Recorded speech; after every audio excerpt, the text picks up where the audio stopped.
스마트폰. 말 그대로 너무나 똑똑한 휴대폰이 나오기 시작하면서 누구보다 똑똑한 세상, 새로운 세상이 만들어지고 있는데요. 바야흐로 스마트폰 시대. 세상을 바꾸는 힘을 알기 위해 헬로우 스마트폰이 여러분께 인사드립니다. 자, 이제 헬로우 스마트폰과 함께 똑똑한 세상 한번 만들어 볼까요?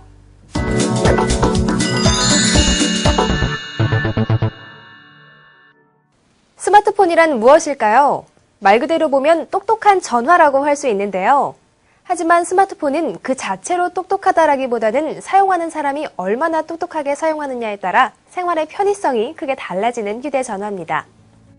스마트폰을 잘 활용하지 못하는 사람들은 흔히 많이 사용한다는 기본적인 애플리케이션 정도만 활용하는데요. 그래서 스마트폰을 사용하고 있음에도 불구하고 기존의 피처폰을 사용할 때와 크게 다르지 않는 생활을 하는 경우가 많습니다. 하지만 스마트폰을 제대로 활용하는 사람들은 자신에게 맞는 애플리케이션을 사용함으로써 생활의 편의성을 극대화하고 또 스마트폰에서 제공하는 UI나 설정을 변경해서 스마트폰 자체를 더욱 편리하게 사용하고 있습니다. 이런 모든 것이 가능한 이유는 스마트폰이 운영체제를 갖고 있기 때문인데요. 많은 사람들이 사용하고 있는 아이폰에는 iOS라는 운영체제가, 갤럭시 S나 모토로이 등은 안드로이드 운영체제가 설치되어 있습니다. 자, 그럼 스마트폰의 운영체제가 뭔지 알아볼까요?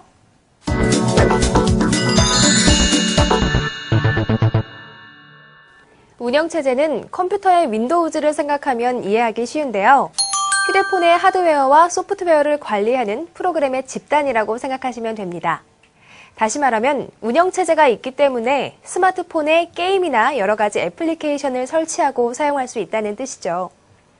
이런 운영체제는 애플의 아이폰이 사용하고 있는 iOS와 그외 많은 스마트폰이 사용하고 있는 구글의 안드로이드, 마이크로소프트의 윈도우 모바일, 노키아의 신비안, RIM사의 블랙베리 OS 등이 있는데요. 여기서는 국내에서 많이 사용되고 있는 애플의 iOS와 구글의 안드로이드에 대해서만 알아보겠습니다.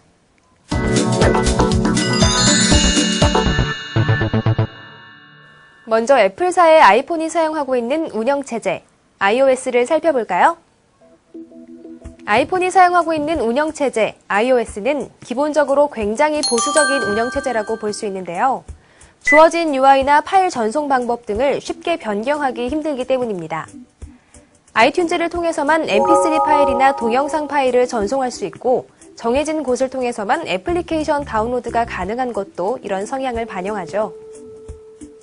하지만 이런 특성은 초보자들도 쉽게 스마트폰을 사용할 수 있는 장점이기도 합니다. iOS의 또 다른 특징은 터치의 활용입니다. iOS에서는 오래 누르기, 살짝 두드리기, 두 손가락으로 짚고 펼치기가 가능해서 여러 터치의 방법으로 다양한 기능을 활용할 수 있죠. 또 iOS는 떠난다라는 개념의 운영체제이기 때문에 홈 버튼만 누르면 실행 중이던 애플리케이션이 바로 종료가 되는 특징이 있었는데요.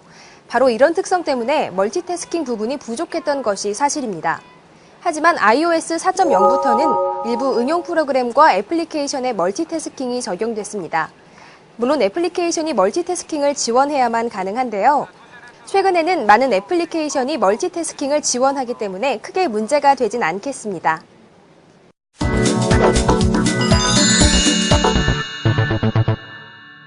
그럼 이번에는 구글의 안드로이드 운영체제를 살펴볼까요? 안드로이드의 가장 큰 특징은 개방적인 운영체제라는 점인데요. 구글의 정책상 누구나 이용 가능하도록 프로그램 소스와 매뉴얼 등을 모두 무상으로 공개하고 있기 때문입니다. 이런 특성 때문에 많은 스마트폰이 안드로이드 운영체제를 사용하고 있지만 대신 보안에 다소 취약할 수 있다는 단점이 제기되기도 하죠. 또 스마트폰 기종에 맞게 제조사에서 운영체제를 수정 작업해야 하기 때문에 제품에 따라 지원되는 안드로이드 버전이 다를 수 있는 것도 특징입니다. 안드로이드 운영체제의 또 다른 특징은 멀티태스킹이 가능하다는 점입니다. 아이폰의 iOS는 기본적으로 애플리케이션이 지원해야 한다는 조건이 필요하지만 안드로이드 운영체제는 제한 없이 멀티태스킹을 지원해서 음악을 들으면서 메일을 보낼 수도 있고 게임도 즐길 수 있습니다. 하지만 동시에 애플리케이션이 진행되는 만큼 배터리가 더 빨리 소모되는 단점도 있죠. 또 안드로이드 운영체제는 일반 터치와 멀티 터치 등을 지원해서 이를 활용한 다양한 기능을 사용할 수 있고 프로요라고 불리는 2.2 버전부터는 이전 버전에 비해서 상당히 빠른 구동 속도와 플래시 파일을 지원하는 것이 특징입니다. 어떠신가요? 두 운영체제에 대해서 감이 잡히시나요? 그럼 이제 자신에게 맞는 스마트폰을 선택하는 방법을 알아볼까요?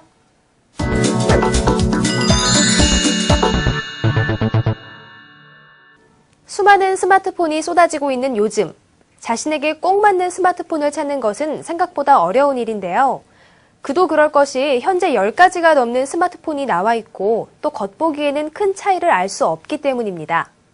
하지만 현재 시중에서 판매되고 있는 스마트폰의 CPU만 알아도 구입 시 큰 도움이 될 수 있습니다. 국내에서 판매되고 있는 스마트폰 기종은 아이폰을 제외하고는 대부분 안드로이드 기종인데요. 안드로이드 기종은 동일 CPU 칩일 경우 그래픽 칩도 같기 때문에 CPU를 확인할 필요가 있습니다. 현재 주로 사용되는 CPU는 허밍버드, 스냅드래곤, OMAP3가 있는데요. 대표적으로 갤럭시 S와 U가 탑재하고 있는 허밍버드는 응용 프로그램 성능과 3D 게임 성능에서 가장 우수한 CPU입니다. 스냅드래곤은 옵티머스나 베가, 시리우스 등이 탑재하고 있는 CPU인데요. 허밍버드보다는 못하지만 상당히 빠른 CPU에 속합니다. 다만 그래픽 성능이 낮아서 실제 3D 게임상에서는 상당히 낮은 성능을 보이는 것이 특징입니다. 마지막으로 OMAP3는 모토로이와 모토쿼티, 갤럭시 A가 사용하고 있으며 의도적으로 성능을 높이는 오버클럭에 유용한 CPU입니다. 또 3D 게임 구동에서 높은 성능을 보여주기 때문에 3D 게임을 즐기는 유저들에게는 유리하지만 세 가지의 CPU 중 가장 낮은 응용 프로그램 성능을 보이는 특징도 지니고 있습니다. 따라서 응용 프로그램 성능과 3D 게임 성능을 모두 따진다면 다소 가격이 비싸더라도 허밍버드 칩셋이 탑재된 스마트폰을 선택하는 것이 좋고 또 3D 게임을 많이 즐기지 않는다면 스냅드래곤 칩셋이 탑재된 스마트폰을 응용 프로그램 성능은 다소 낮아도 3D 게임을 중요시한다면 OMAP3 칩셋이 탑재된 스마트폰을 선택하시면 되는 거죠. 스마트폰을 선택하는 기준, 또 뭐가 있을까요? 네, 바로 애플리케이션입니다. 스마트폰의 꽃, 애플리케이션은 운영체제에 따라서 앱스토어와 안드로이드 마켓에서 주로 다운로드 받을 수 있는데요. 전체 애플리케이션의 개수는 앱스토어가 안드로이드 마켓에 비해 풍족한 상태며 한국의 실정에 맞게 나온 한국형 애플리케이션의 개수도 앱스토어가 확연히 많은 것이 사실입니다. 하지만 안드로이드 마켓의 애플리케이션의 수가 빠른 속도로 늘어나고 있고 통신사에서 지원하는 T스토어나 올레마켓, 오즈스토어, 삼성 앱스토어 등에서 한국형 애플리케이션을 지원하고 있기 때문에 이 부분도 반드시 확인하는 것이 좋습니다. 또 스마트폰 자체에 애플리케이션을 내장해서 출시되는 경우도 있는데요. 스마트폰을 잘 사용하기 힘든 분들에게는 유용할 수 있지만 내장 애플리케이션을 환영하지 않는 분들도 있을 수 있기 때문에 반드시 내장 애플리케이션의 종류와 개수, 또 필요 여부 등을 확인해 보시는 것이 좋습니다. 마지막으로 각 스마트폰의 특성을 살펴서 자신에게 맞는 스마트폰을 구입하는 것이 중요합니다. 스마트폰은 제품별로 조금씩 차이가 날 수 있는데요. 통상 디스플레이의 차이와 터치 방식, 카메라 등을 살펴보는 것이 좋습니다. 디스플레이의 크기와 종류, 해상도 등을 살펴서 가독성이나 색감 등을 살펴보시는 것이 좋고요. 터치 방식이 감압식인지 정전식인지를 확인하시는 것이 좋습니다.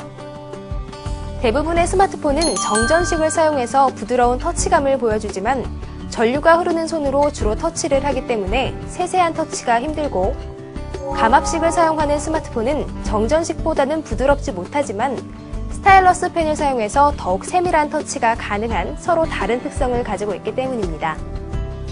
또 카메라를 자주 이용하신다면 카메라의 화소나 동영상 지원 여부, 수동 초점 지원 여부 등을 확인하시는 게 좋고 영상 통화를 위한 전면 카메라가 있는지 확인해서 자신에게 맞는 스마트폰을 구입하시면 됩니다.